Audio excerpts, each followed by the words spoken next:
দেখেন, আল্লাহ পাক হেদায়েত এবং বুঝ সবাইকে দিবেন না। আল্লাহ যে আপনাকে এই কথাগুলো শোনার তৌফিক দিচ্ছেন, বোঝার তৌফিক দিয়েছেন, আপনার কান পর্যন্ত পৌঁছে দিয়েছেন, আপনি সৌভাগ্যবান।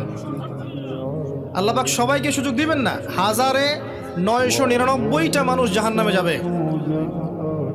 1999টা মানুষ জাহান্নামে যাবে। এটা হাদিসে আসছে সহিহ বুখারীতে 4 বার। আর আল্লাহ পাক সূরা আরাফের 179 নম্বর আয়াতে ওটাও বলেছেন, ওয়ালাকাদ যারা'না লিজাহান্নামা কাসীরাম মিনাল জিন্নি ওয়াল ইনস। প্রচুর জিন আর মানুষকে দিয়ে আমি জাহান্নাম পূর্ণ করে দেব। লাহুম কুলুবুন লা ইয়াফকাহুনা বিহা, হৃদয় ছিল উপলব্ধি করতো না। ওয়ালাহুম আযানুন লা ইয়াসমাউনা বিহা, কান ছিল শুনতো না।